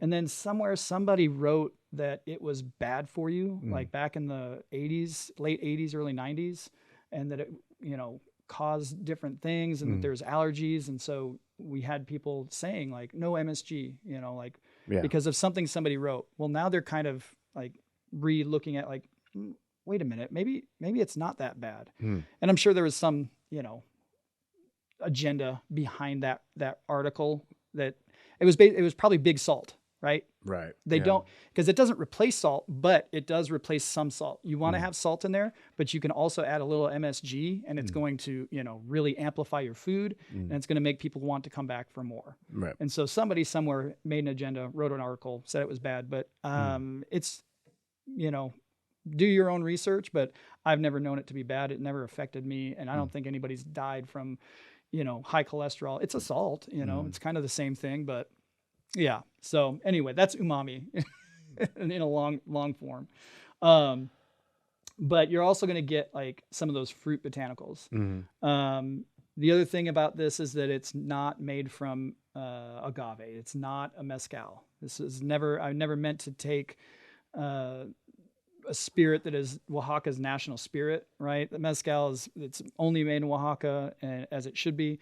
So the base of this is actually malted barley, wheat, and passion fruit. What I did adopt was the distillation practice of basically a gin with meat that they do once a year. So I do, and it's a long process. So I only do it once a year. Collecting all the things and putting it all together. I only produce about 300 bottles of this. There is a ritual to drinking it. It's great in cocktails. We're trying it by itself right now, just to, so you can get an idea of. So the closest this is to gin, you said? It's kind of a hard one. It's a hybrid whiskey brandy because it's made with passion fruit and malted barley. So it's kind of a one of its kind in that sense. And then botanicals are added, but there's no juniper, right? So juniper is what makes up most flavor in gin, right? It's going to have that pine tree flavor. But this does have a lot of different botanicals in there, but they're more fruit forward. And then that leg of the hog, which is used in Pachuga. A category all to its own. Yeah. You've heard of rum, you've heard of whiskey, you've heard of tequila, you've heard of gin, you've heard of vodka. This is totem. This is totem, and I would still consider it a Pachuga, right? It's the distillation practice of Pachuga, but it's an American version of Pachuga. Is there anything else in the country like this? I think there are some distilleries that put like. Marfa Spirits Company, after I made this one, they're friends of mine. After I made this one, they make a Sotol down in Marfa. They made one with elk. Like I think after I've been producing this for like 3 years, and then they produced one over there with their Sotol. Before this, though, people have put meat into the distillation, and it's just not. It's not right. It wasn't put in the right spot in the still. There's just a little bit of a different story, right? Yeah. And so this one, we went down to Oaxaca after I made my first one, took it to a bunch of distillers down there, and they gave it the approved, hermano, you're hermano, like, this is good. And so they, inducted me as a brother. Because that's all I want is like, can I get it, can I get your approval on this? Like, and they're like, absolutely, this is great. What's the you said so there is a little ritual. So the idea, this is kind of what I consider a reflection of myself as an outdoorsman and as a distiller. This is, how I'm presenting myself. And so what you're gonna do is you're gonna take this on any outdoors adventure that you're gonna have. So say you're gonna go on the Colorado River in the Grand Canyon, right? You're gonna go on a river trip. There's a lot of Texas in this bottle. So if you're having an adventure in Texas, great, you're covered. But if you're going on a Grand Canyon trip, or you're going on a elk hunt in Idaho, whatever it is, there's nothing in this bottle that has, Idaho in it. So what you're going to do is, no matter where you're having your adventure, you're going to get a local honey from wherever you're having your adventure. Bees are everywhere, all over the world. And what bees are doing is they're collecting and making honey from the local flora, right? And so you're going to get that local honey. You're going to pour a little bit of spirit into your glass. You're going to rim the glass with that local honey. And then you're going to light the spirit on fire. That awakens the spirit, lets it know that you're about to partake in the ritual, right? Like you're knocking on the door. Snuff out the flame, lick the honey, drink it back, and the honey is what binds you to the spirit, to that particular land, for good luck and prosperity in that adventure. That's awesome. Yeah. Are we going to do that today? You got a lighter? Today? Yeah. Oh, yeah. You got honey? I got all the things. Oh, fucking yes. So this is good just to like get a, chills. That was awesome. So like, try to smell this and give like descriptors. Like, what do you smell? Like, you can use those sheets to kind of like give some descriptors of like, your nose and on your palate. Yeah, I smelt the what was the fruit you said was in there? The peaches. So there's peaches. There's something else you said. Passion fruit. Passion fruit. Yeah, I smelled that. Yeah, it's got kind of that.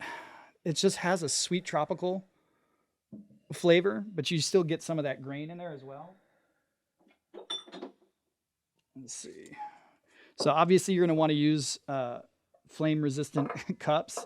Copitas work, little glass bowls, little glass cups, but these, I travel with this Yeti Go Box, and basically I can have coffee, cigars, a few bottles of whiskey, all things that are totem. good. Right. And so these things work great for this. Old Greg. You know that video, Old Greg? Why does that sound I'm Old familiar? Greg. You remember that? No. It's a funny YouTube video I was showing my girls for the first time the other day. They're like, oh my God, this is so dumb. He's like, you ever drink Baileys? From a shoe. No, what is that from? Is it a YouTube? No. Yeah. It's like this old English English comedy show that was on back in the day. It's like Old Greg. It's this man that lives in the water. He's like a swamp person, and it's the dumbest thing you've ever seen, but it's you can't forget it. It's like seared into your brain for life. I'm old Greg. How old is the show? Like, is it? Oh, it's old. It's old, probably like 90s. Okay. Something like that. And you said it's British comedy? Yeah. Yeah, they very just dry humor. Yeah. Benny Hill. I grew up with Mr. Bean, Benny Hill. I hadn't heard Old Greg. That's good. You ever heard of Old Greg there, Brock? No? Must have been my generation. Everywhere you went, I'm Old Greg. I got a mangina. This is something I would remember too. So right? Good. Dude. Watch it on the way home. It's hilarious. All right. So you don't need much. You just pour a little bit in there just to get the, just to have it. Also, if you're going to be hunting, you don't need to be getting lit up. That's honey? This is honey. This is a local honey from my buddy's house in Dripping Springs. So this honey is, it was a late harvest. And so it ended up being real dark, but it's super rich and has like a lot of like just really cool flavors. Right. But yeah, this is a buddy of mine, Edgar Diaz. He lives over in Dripping Springs. I'm actually an ambassador for his brand. He makes all this jewelry that I'm always wearing. So it's all outdoors related jewelry. So it's jewelry and cuffs that commemorate your hunt or your outdoors adventure. So like I'm always wearing a feather for my upland hunts, mountains from my mountain days, living out in the, up in Park City, Utah. And then usually I've got a fish or something for my guiding of fly fishing. Awesome. But yeah, there's all sorts of pieces that kind of commemorate your hunt. He's got elk antlers, all sorts of kind of things. So, but yeah, so that's where that honey came from. So we got it all set up. All you're going to do is, and this is a very clean spirit. This is that Breaking Bad shit I was talking about. Yeah. So you're not going to be able to see very well, fire. But it is on fire. What's at the bottom there? So this is totem on the bottom. Oh, okay. Totem. Yeah.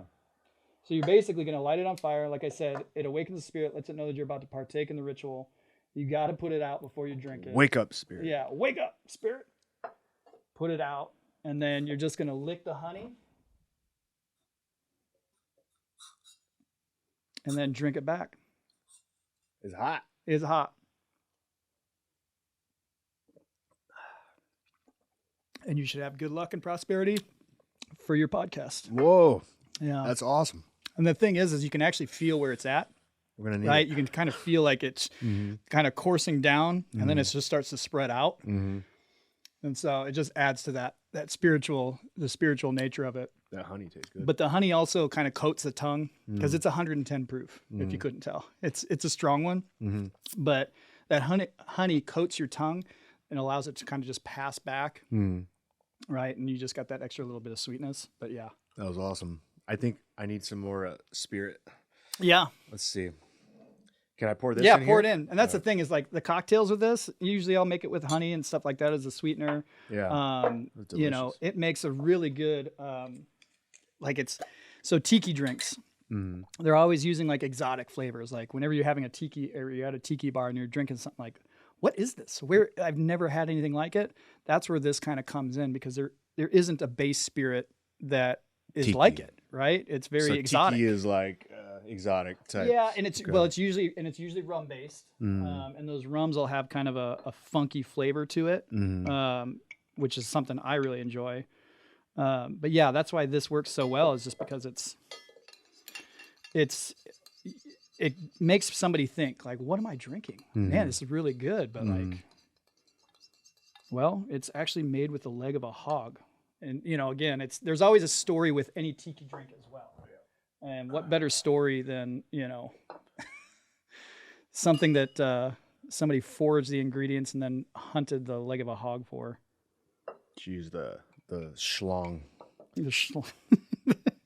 Use the schlong of the hog. It's the spirits give you male vitality. Yeah, that's right. Yeah. Next one, yeah, maybe I'll save the pig penis. Yeah. The pig dick and put it in the bottle. Dude, you could probably sell the shit out of that in China. I'm just saying, right? They love that stuff. Like the tiger. Like, yeah, the tiger penis wine. Yeah, tiger penis. They'll kill for that. But yeah. So that's totem. Mm. All right, I want to light this one myself. Yeah. You mind? Yeah. And if you need to snuff it out, just all you got to do is cut off its oxygen. So just use your glass. And you may give it a little swirl, because that'll help before you light it. That'll help get it. Oh, I see. Yeah, get the ethanol kind of activated. Yeah, there you go. Put it out. Yeah. Did it go out? I got it. I heard it. I think I did. Cool little cups, Yeti cups. Yeah. So these are their espresso cups, which again, like they just pack so tight. These work out really nice. Man, that stuff's good. Yeah, yeah. So on another, become the new Pappies. On a new spiritual note, like doing this, I had another like really cool hunting story I wanted to share. Like it was my first turkey this year. I got my first turkey. We did totem. The first hunt, I had like 2 days to hunt. First hunt, no go. Things just weren't happening as they always do with turkey hunting or any hunting. But that second day, we went out in the morning and we were right on them. We almost had them coming in, almost ready to shoot. And then they just backed off like, damn. So we left the field that morning, went to our side-by-side, our Ranger, to drive back to camp. And where we parked it was at, this is at my buddy's ranch, and he had a duck cabin being worked on. And when we were walking up to our side-by-side where we parked, we heard like traditional Native American drums and music coming out of like the boombox down by the house, because he was having somebody work on it. So the worker comes out and starts chatting it up with us. Like, how'd you do? Not so great. Had 2 bad hunts and almost. And anyway, we chopped it up for a little bit and said our goodbyes. Like, all right, well, before that, it was like, what nation are you from? And obviously Ojibwe, right? Yeah, no, he's like, well, it says I'm actually Apache. This used to be all my land. Oh, okay. This was out in Kerrville. He's like, this actually used to be all our land. And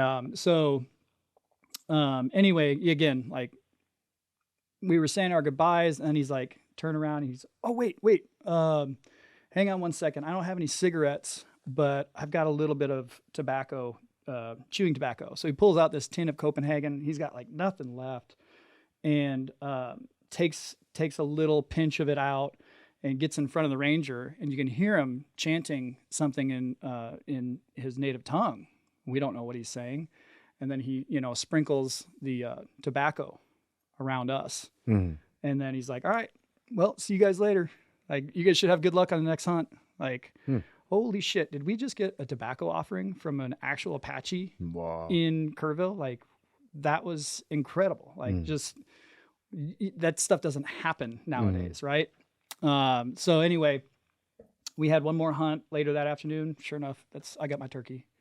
You know, it'd be funny. That's a great story. Yeah. But it'd be funny if what he did was actually so you guys didn't kill any turkey. He's like, fuck these white men. They don't deserve no damn turkey. I think the ritual I think the ritual for that is, let me see your gun.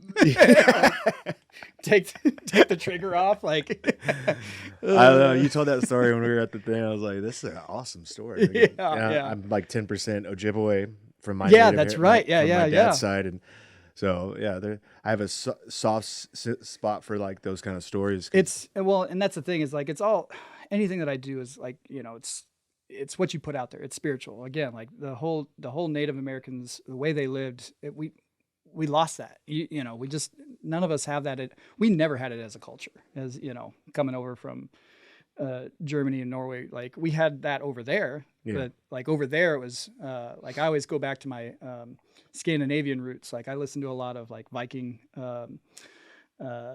Scandinavian music, like pagan style music, especially like when I'm working out, like because it does draw something out of you. Yeah. But like we lost that long time ago, and here it's just like, so like to have that experience from an actual Apache who still speaks the native tongue, like I try to hold on to as many of those things and rituals as possible, right? Whenever I'm going out, you do it with whatever you're doing it with intention, right? And you give thanks for whatever you take, you give back, and you give thanks, right? Yeah. So yeah, I mean, so your people were up by us in Minnesota. Yeah. Yep. Wisconsin, Yep. Minnesota. Where were you originally from? So I'm originally from Texas, but I went to college in Wisconsin, in La Crosse. Yeah, yeah. So my dad's family's from Hayward, like all the way up north, Wisconsin, northwest. Yeah. So, yeah, our roots go back pretty far back there. Yeah. So, but I grew up here. I just got to experience like 5 years of it up there. Yeah. And I didn't do too much. I never went to, like they have like the ceremony, like the Well, that's what I was going to ask. Yeah. Do you partake or like go to No, any there's actually ceremonies? one this weekend, but I couldn't get up there. Like the price of plane tickets. I was going to bring me and my girls up there. My aunt has a special event that's going on, but we couldn't make it. It's just too expensive. Yeah. It's like, but they do these every year. They keep kind of like that culture, the spirit you were talking about. And, so I know exactly what you're talking about. And it is special. It is something that, as a culture, as a country, we've kind of like lost touch with it because everything's so fast paced and, but I think it is important and it is cool. Like, I love what you're doing. I love how you're integrating all of this into your passions, right? You have unique skill sets that, like I've heard you talk about this whole thing twice and I still am like, if you ask me to make a bottle of anything, I'd be like, but this is your unique skill set. This is what you're good at. And so to hear that somebody like, did you grow up with any Native American in your background? I did not. No. Nothing? No. You just have a passion for it that you derive through experiences, Yeah, life experiences? exactly. Like I've had life experiences that,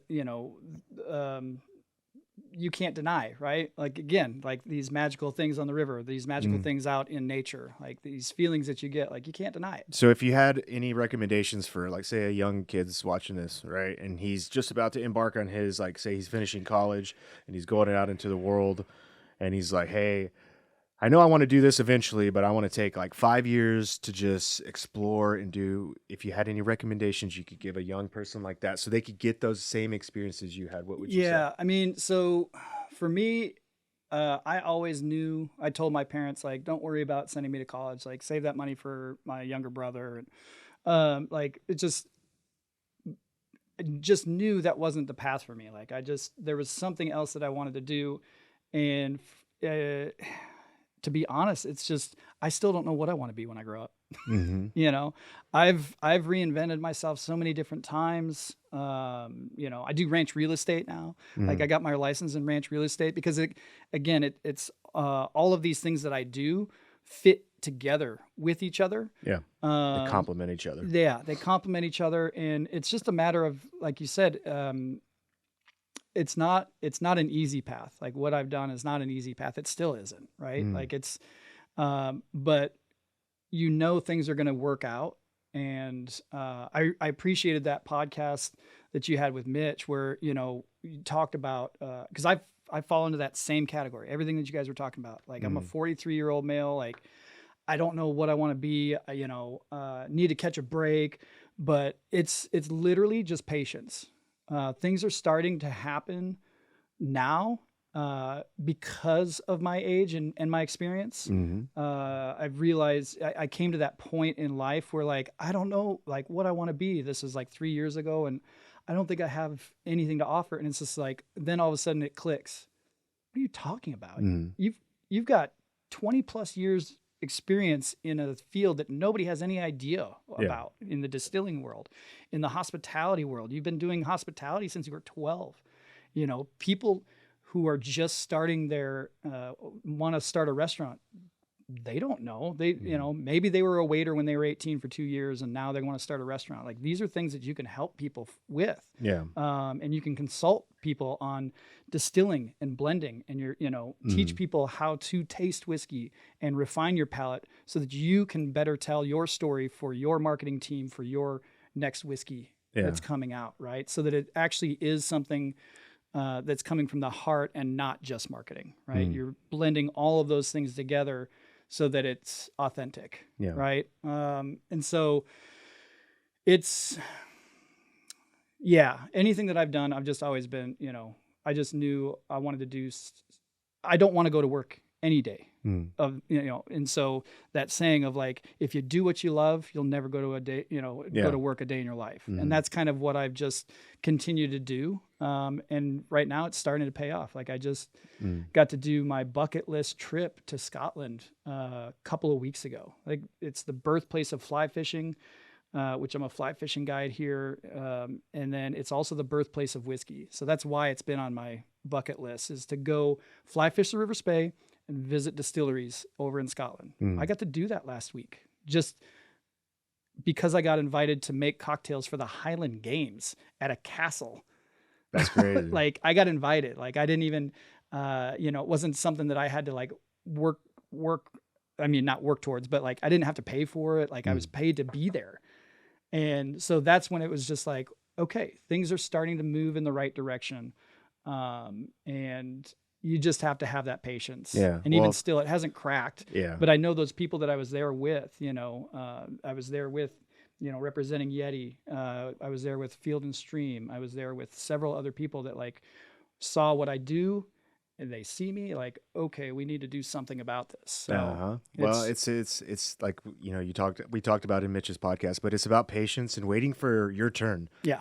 Right. There's people that come before us. Right. And, it's all levels. Yeah. Okay. And I think that's the hardest part for people, is waiting for it's your turn. Just keep grinding, keep honing your craft, your expertise. Get as much knowledge as you can, learn from the best, ask questions, right? Because eventually your time will come and an opportunity is going to be in front of you. And if you're if you're not ready for that opportunity, it's going to pass you by and it's going to go to the next guy. Or if you leave, that's the other thing, is like, I reinvented myself so many times, but I've also hung on to all, like, I could have gone into ranch real estate and just left the distilling behind. Right. But no, keep your foot in the door and keep those relationships alive and that passion alive. Anybody who's ever had my grandpa used to try to make his own distills, right? Yeah. Out of his garage. They have at home do-it-yourself kits. Yeah.